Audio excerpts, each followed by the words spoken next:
নমস্কার, সুচন্দার রান্নাঘরে সবাইকে স্বাগত জানাই। যারা নতুন রাঁধুনি একদমই রান্না করতে পারেন না তাদের জন্য আজকে আমার এই রেসিপিটা। কড়াইতে তেল দিয়ে দিলাম, তেল গরম হয়েছে। এখন আমি আলুগুলো ছেড়ে দিব। এই আলুগুলো আমি মাংসর জন্য ভেজে নিব। আর মাংসটা একদম লাল লাল ঝাল ঝাল আলু দিয়ে রান্না হবে।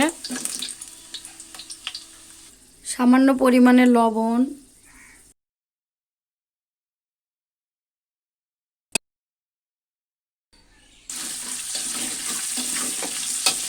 আলুগুলো ভাজা হয়েছে, এখন আমি তুলে নিব।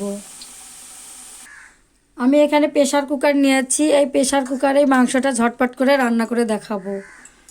মাংসটা এখন ছেড়ে দিব প্রেসার কুকারে। আমাদের অনেকেরই সময় নাই, মেয়েদের অনেকে চাকরি করে।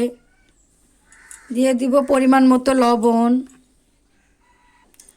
হলুদ গুঁড়ো, মরিচ গুঁড়ো, পেঁয়াজ কুচি, গোটা রসুন কোয়া, রসুন বাটা, আদা বাটা, আর থাকছে খাসির মাংসের মশলা। 1 চামচ খাসির মাংসের মশলা দিয়ে দিব। সয়াবিন তেল পরিমাণ মতো। আপনারা চাইলে জিরা বাটা, আদা বাটা নাও দিতে পারেন, কারণ জিরার গুঁড়া বাজারে কিনতে পাওয়া যায়, আদার গুঁড়োও কিনতে পাওয়া যায়। এগুলো দিয়েও আপনারা ঝটপট রান্না করতে পারেন। এখন আমি সমস্ত মশলা দিয়ে ভালোভাবে মাংসটা ম্যাগনেট করে নিব।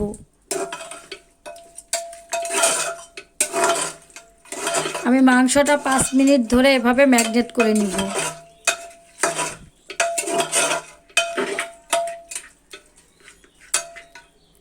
সর্বশেষে ভেজে রাখা আলুগুলো দিয়ে দিব। আপনারা রসুন বাটাটাও না দিতে পারেন, যদি গোটা রসুনের কোয়া দিতে চান তাহলেও হবে। আবারও আমি আলু দিয়ে ভালোভাবে মাংসটা মেখে নিব।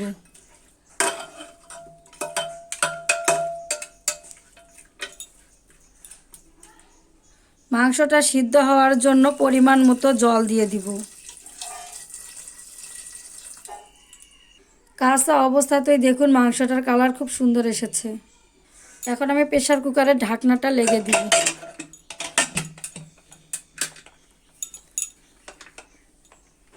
চুলায় তুলে দিব।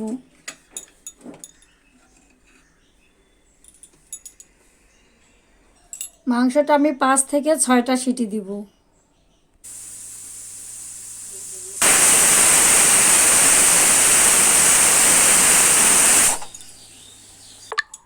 প্রেসার কুকারের ঢাকনাটা খুলে নিব, দেখব মাংসগুলো সিদ্ধ হয়েছে কি না। একটা মাংস আমি এভাবে তুলে চেক করে নিব। হ্যাঁ, হয়েছে। এই কড়াইয়ের মধ্যে আমি আলুগুলো ভেজে নিয়েছিলাম। এখন আমি মাংসগুলো কষানোর জন্য কড়াইয়ের মধ্যে দিয়ে দিব।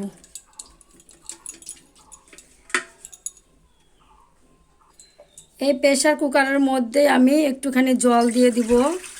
জলটা গরম করে নিয়ে আমি মাংসের মধ্যে দিয়ে দিব। আলুগুলো আমি এই গামলায় ভেজে তুলে রেখেছিলাম, তাই গামলাটা ধুয়ে নিলাম না। এরই মধ্যে আমি আলুগুলো তুলে নিব।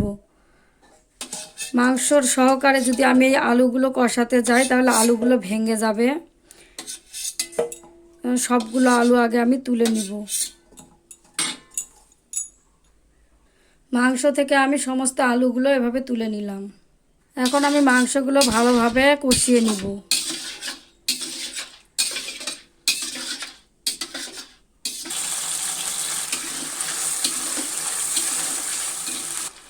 মাংসটা ভালোভাবে কষানো হয়েছে, আর দেখতেই পাচ্ছেন মাংস থেকে খুব সুন্দর তেল ছেড়ে দিয়েছে। মাংস যত বেশি কষাবেন মাংসর টেস্ট তত বেশি ভালো হবে। এখন আমি মাংস থেকে তুলে রাখা আলুগুলো দিয়ে দিব। মাংসের সঙ্গে ভালোভাবে কষিয়ে নিব। আলুটা তুলে রাখার কারণ, আমি যদি মাংসের সঙ্গে আলুগুলো কষাতাম তাহলে আলুগুলো ভেঙে যেত।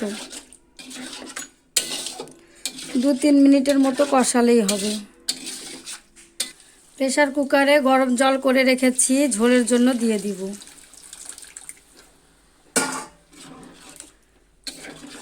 ঝোলটা দেখতেই পাচ্ছেন, একদম খুব সুন্দর কালার এসেছে।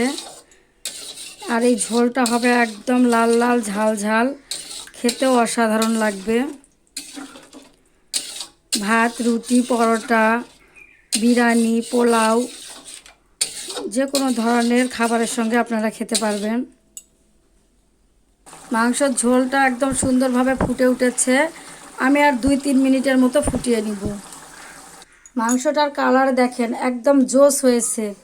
এখন আমি ঢেলে নিব।